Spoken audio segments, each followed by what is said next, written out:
On today's program, certified arborist Brian Eshelman gets us equipped to remove a tree from the landscape. We travel to Hoffman Pecan Farm to see how pecans are processed. Kim is in the kitchen to grow some sprouts. And Brian Eshelman shows us the proper steps to safely remove our damaged tree.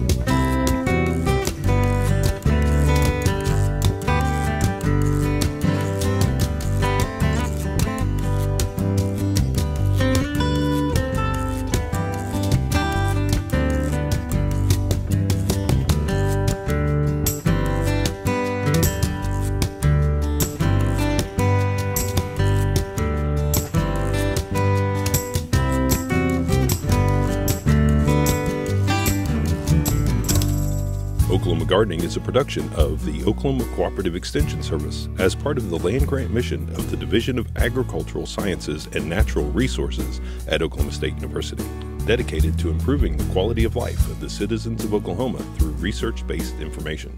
Underwriting assistance is provided by TLC, Oklahoma's leading garden center, Southwood Landscape and Nursery, Tulsa's source for great gardens, and the Oklahoma Department of Agriculture, Food, and Forestry, helping to keep Oklahoma green and growing.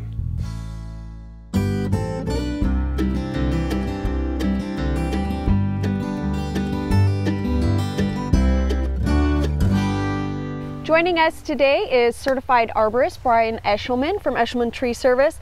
Well, we have an elm tree here that has a severe wound in the back, and sadly we need to take it out. But before we do that, I want to talk about safety. When it's safe for a homeowner to take a tree out and what we need to consider before doing that. The size and location is the biggest deal for cutting a tree down for a normal person, I guess I should say. You want to look at what's around that you're going to damage. If there is something that's going to damage, so if we have a Japanese maple over here we don't want to hurt. We also have a bamboo fence on the other side. So you want to make sure where you're going to be cutting. Also you want to look at, is there any power lines around, right. Any you know, anything else that could potentially damage the homeowner. You also want to look in the crown and see if there's any broken limbs, dead limbs, something that might come out when you're cutting it and hit you. We've kind of looked at this tree and we noted that's the only things we've really noticed are the Japanese maple and the bamboo fence. Yeah, and in a typical landscape you might have a garage, or it might be close to the house, something like that sort of thing. We have some plants over here, but I think minimal damage might happen to those, but not too much. And they're much lower value. Yeah, much lower. The other thing is the homeowner. Right. You know, you want to protect yourself, which we have some. Okay. While we're talking about that, what's the size of a tree that would safely be taken out by a homeowner? Is there kind of a diameter that you want to consider? I would say anything bigger than 10 inches, you know, you might want to consider hiring a certified arborist or professional to do that. It also depends on the location too. I mean, the closer to the house you get, the more damage you could possibly cause, that sort of thing. The closer to lines, all that sort of thing. Absolutely. But my personal opinion is around 10 inches or bigger, you should consider hiring somebody or at least consulting somebody else. And we always encourage never get on a ladder with a chainsaw. Yeah. If it's too high for you, you need to hire somebody. Yes, exactly. So, these are the equipment that I would use every day. First of all, you should always wear a hard hat if you're doing anything aloft or anything above your head. You should always have a hard hat, safety glasses, and earplugs. Okay. Those are things that, the earplugs, especially if you're using a chainsaw. We have a chainsaw. If you do any chainsaw work on the ground, you should always have chainsaw chaps on, because you know, you never know what's going to happen. There's so much potential for kickback and hitting yourself in the leg. Yeah, you have gloves here, but gloves are not. That's optional. Kind of an optional if you want to protect your hands more. Cuts and scrapes are usually what happens. They do actually make gloves that are, you know, chainsaw protective gloves, so that you don't have to cut your hand. However, I don't understand those because you're always supposed to have 2 hands on the saw at all Right. times. You want to So, be practicing safe exactly, methods. safe methods of cutting. So, And the tools you have your chainsaw.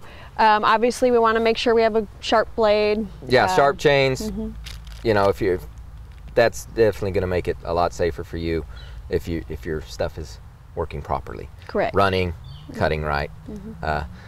The pole saw and the pruner head that I have here, these are the ones that I use. These are professional items. You can pick up some at Lowe's for homeowners. They're different looking than these, but they'll do the same. They have the same deal. types They'll do of the same heads. job. We have a saw head, or we have a the one they pruner have. for The one that I've overhead. seen most of the time at Lowe's and whatnot. The pruner head and the saw head are actually one pole. Correct. I got one on one side, one on the other.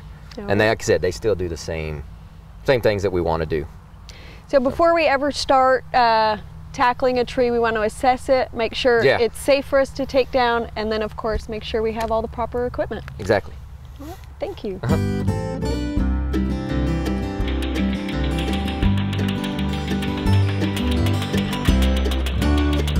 If the task of cracking all of your pecans by hand seems a little daunting, you could bring them to a facility to get cracked. Today we're visiting Hoffman Pecan Farm, and joining us is Mr. Dick Hoffman. Well, Mr. Hoffman, tell me a bit about the machinery that you utilize for cracking the pecans in the process. Okay. We have 2 lines of cracking equipment. They'll crack any size pecan that you want to put in them, from the little natives to the big paper shells. Each machine will crack 500 pecans a minute, so most of the people that bring their pecans can wait on them and take them home with them and don't have to make the second trip. They use air pressure to crack the pecan, and with the speed that they're cracking them, we can process about 100 pounds of paper shells in about 10 minutes. Okay, and so you feed all the pecans in to the hopper here? Yes. When customers bring them in, we weigh the pecan, and we charge 50 cents a pound for cracking and shelling. Okay. Once they're cracked, they go into the next step, which is an elevator that takes them into the pecan sheller. The drum sheller will break the nut meat apart from the shell, and then they fall down into this tray that's vibrating the pecans over to the next system, which is a vacuum part. The shells are lighter than the nut meat, so the shells are vacuumed into a tank out the side of a barn. Once they go through it, they're elevated on into the next step, which is our holding tank. And when we're processing our pecans, we can bag them and weigh them right here on the end of the line. We have some on this line that are ready to bag up. Let's go ahead and show that process. Right. Now these pecans will be about 90% shell-free, and we call them cracked and blown or cracked and shelled. Our machine will weigh them right here, and We can pick out some of the bigger shells as they go through. bigger shells, and if we get a pecan that has been damaged, we try to pull them out.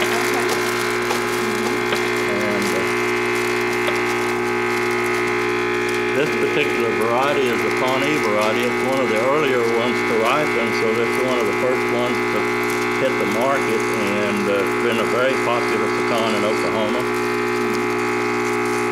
Okay, so Once we get the desired weight, we're going to stop this at 5 pounds. all right. So we always go just slightly over to make sure that we get a good measure. And there'll be just a few ounces of shell in here, but primarily these nice pecan halves, maybe a few pieces, but they crack very nicely. Yes, we get primarily about 90 to 95% whole halves out of our pecans through the cracking equipment, because they do with the air pressure and the cracking with impact instead of pressure. They don't smash the pecan or bust them up. Once we get them bagged, we bring them over to our table and tape the bag shut, and we put our label on it, and it's ready to go out the door. And here's one that's been packaged and labeled and ready to go. Yes, we have label with our address and our phone number and website and all on it, and so This 5 pounds of pecan sells for $7 a pound, which makes this bag cost $35. We bag them in about 5 or 6 different sizes. We have 3 pounds, 5 pounds, 6 pounds, 10, and 12. And that, of course, is for the ones that you grow on the farm here. Yes, and we have to purchase some because we sell a lot more pecans than we can grow, unfortunately. And especially with the drought, you know, it's been tough the last 4 years. And in fact, the crop in Oklahoma is down quite a bit this year, so pecans are a little hard to find. But we're still one of the top producers nationwide. Generally rank about at 5th in the nation. Excellent. On an average. All right. Well, thank you so much for sharing the processing with us. Okay. You're welcome.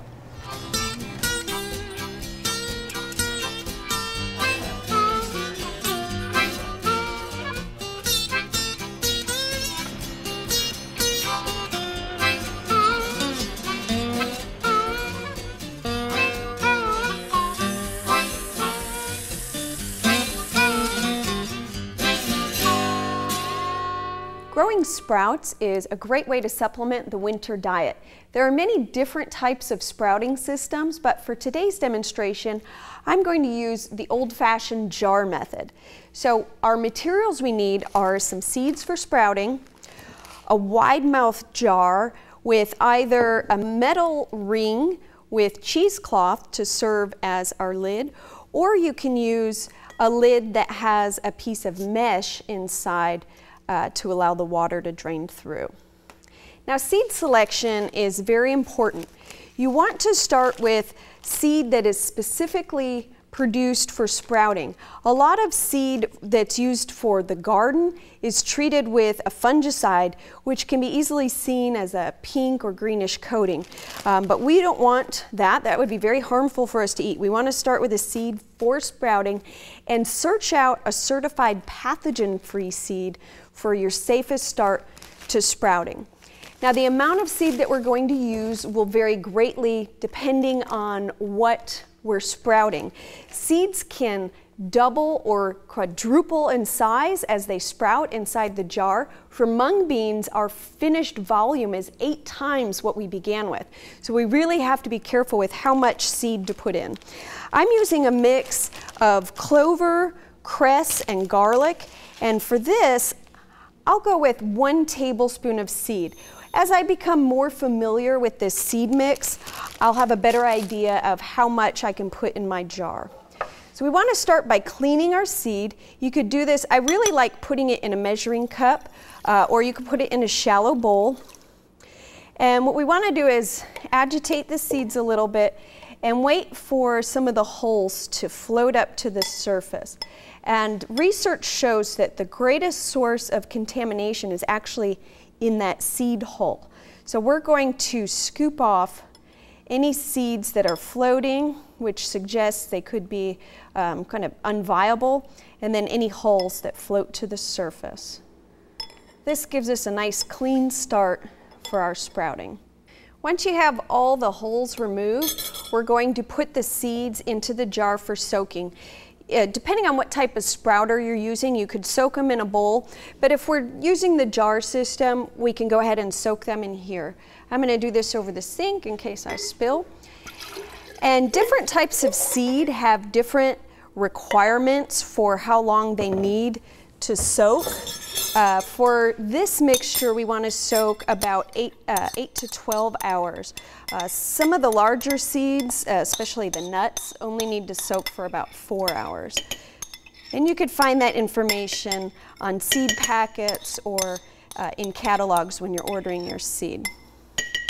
So for the soaking process, we want to cover the seeds with ample water. They're going to absorb some of this water, and the process of soaking, what we're trying to achieve is getting the seeds uniformly moistened, and it also hastens the germination process. So I have a jar that we started soaking last night, and they're ready to move into the sprouting process. So to begin with, we're simply going to give these a really good rinse, pour off the water that was already in there, and rinse with a lukewarm water. Rinsing is going to be a very important part of sprouting. We'll give them several rinses. and continue to do this. The most important thing is drainage. We want really good drainage. We want to get all that water out. The seeds do need moisture to germinate, but too much water creates an anaerobic environment that can cause the seeds to rot or even just simply kill the seeds. So we want to work pretty hard using centrifugal force to spin some of that water out and vigorously shaking the jar. And this is where I found these mesh lids work really well for draining. So I have a couple of other jars here that have the sprouts in different steps. So once we've drained those, we're going to spread the seeds out as best we can in the jar and lay it on its side. You can see as the seeds get farther along, they're easier to spread out. So for sprouting, what we want to do is continue this rinsing and draining process every 8 to 12 hours, or at least 3 times a day. It seems like a lot of work, but it doesn't take that much time. But remember to pay very close attention to the draining. So these sprouts have been in this jar for 2 days sprouting. You can see the roots are beginning to emerge. And this jar has been sprouting for 5 days. And these are ready for harvest. Before you begin sprouting, it's important to sterilize all the surfaces where you'll be working, as well as the equipment you'll be using. The preferred method for us is to boil our jars, the lids, any materials we'll be using in the sprouting process. You can also use a bleach solution or a hydrogen peroxide solution, but we really prefer boiling to get the most cleanliness in our equipment. Sprouts are grown at room temperature, ideally between about 68 and 75 degrees. That'll vary depending on seed type because we have cool season crops as well as warm season crops. Some sprouts are ideally grown in dark conditions. This is particularly for mung beans that are grown in the dark, but even some of our green sprouts can be started in the dark, and then for the last few hours you'll remove your cover to allow the sprouts to green up. Or you could just grow them in your regular light conditions. They work great on the kitchen counter, but put them in an area where they're not as disturbed by your cooking. You want to keep them away from your main prep area just for cleanliness. So when you're ready to harvest, we want to do another rinse, and we want to pay attention to these seed holes and try to remove as many of those as possible. You can see I have a larger mesh screen on here. As the sprouts grow, I've increased the size of the mesh to allow those holes to come out. So again, we're using water to rinse the seeds, and I'm going to put a lot of water in here to try to float out the seed holes. Stir it around a little bit, and I'll do this about 3 or 4 times. Another option is to pour the entire contents into a bowl and skim off those holes the way we did when we were prepping our seed. Again, we want to remove as much water as possible. In fact, you might put them in a shallow dish and let them dry out a little while at room temperature, because we don't want a lot of moisture when we store our sprouts. We can put them in the refrigerator for about 2 to 3 days, but they're really best eaten fresh. And so what I recommend is just grow enough that you'll use in a day or two and continue to have a succession throughout the year. You can continuously plant. For storage, we're going to transfer and put a sealed lid on our jar. You can also put them into a plastic bag for storage. Keep them well sealed. Remember that for health reasons, we want to consume all of our sprouts fully cooked. Eating raw sprouts can introduce foodborne illness that can be very dangerous, especially for people at high risk. But despite that, sprouts can be easy and fun and provide a wonderful source of nutrition all year long.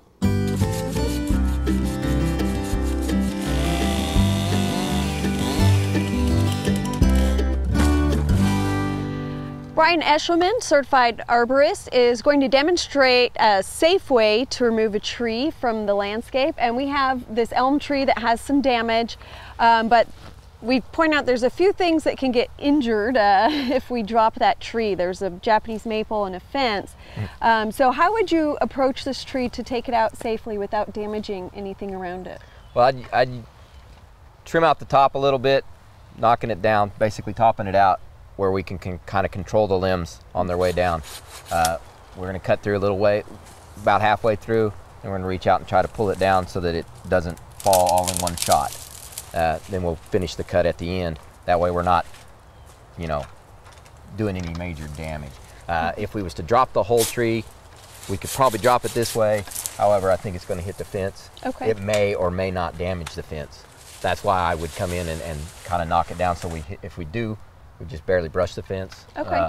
And that way I can control it. Maybe I can keep it from hitting the fence at all. That's what I'll probably do, is not hit the fence at all. And when you cut through, you can actually kind of somewhat guide the direction those if you limbs are going down. if you only cut about halfway through and you leave some of it on there, you can kind of pull it, and that will help you control it more. You know, some trees are different. This is an elm, so you know, on a pine tree, it might break off quicker. Different wood does do different things. Okay. But this elm, though, I think we can control it pretty easily. All right, well, let's take this tree down.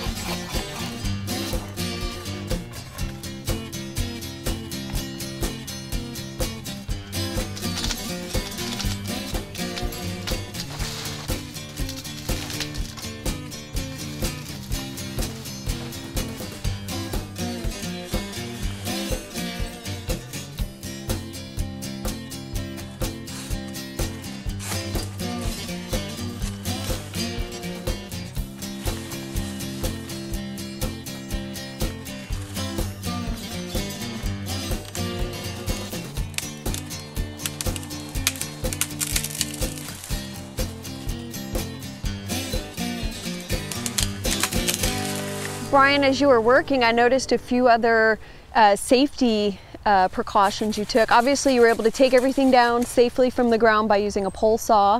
We don't want to be reaching over our head with a chainsaw. Yeah. And every time you pulled a limb down, you moved it out of your way, removing a trip hazard. When you're always doing this, you should always be conscious of where you're walking and what you're doing. And there's some rocks here too, so you gotta, you know, you don't want to trip. And you know, especially if you have a sharp object in your hand. Absolutely. So pulling, you know, cutting them down, pulling them off, pushing them away. Also, when I was cutting this, you know, we're taking the tree out, so I don't necessarily, it doesn't matter if I peel the bark or not, because it's coming all the way out. If you're taking a limb off at a tree you're going to leave, you want to do what they call a three-step method. You undercut the limb that you're taking off, and then you cut on the top side. And that prevents peeling of the bark. The peeling here that happens. Okay. And you leave a little bit of a stub when you do that, and then you come up and you make your finishing cut to cut that stub off. That'll make a nice smooth cut. Yeah, make a nice smooth cut, because you don't want to leave a big stub out there either. So what are you going to do then to take the rest of the trunk out? What's the method you'll take? I'll just get the chainsaw, and I'll probably put a little notch in the bottom of it and make a back cut. And I kind of want to avoid these plants. It's laying this way. It has no weight on it anymore, but it's still probably, since the lean is pretty good, it's probably going to want to go that way.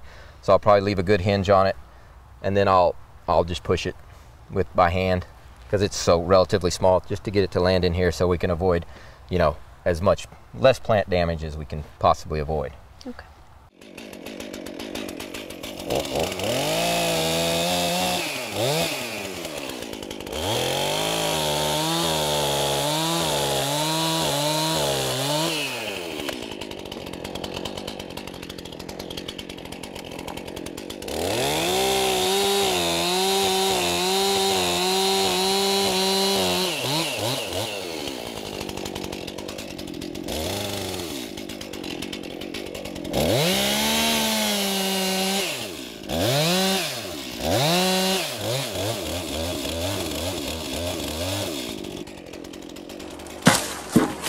Well, Brian, I want to thank you for demonstrating safe tree removal for us today, and just, you know, remind our viewers that anything over about 10 inches we need to be sure to assess the situation, and if it can't be safely removed, to call an arborist for assistance. Yes, 10 inches is I think that's a good scale, but there's also a height issue too. Now that I think about it, you know, if it's really tall, really close to something, those are other things to consider.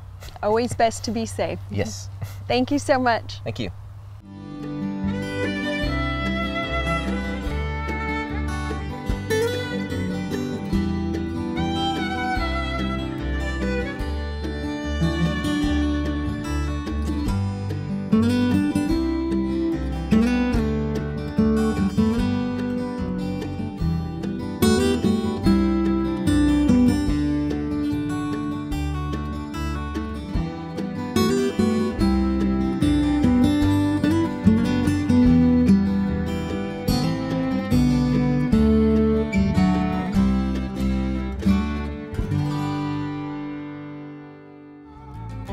Next week, we are going to go small with microgreens.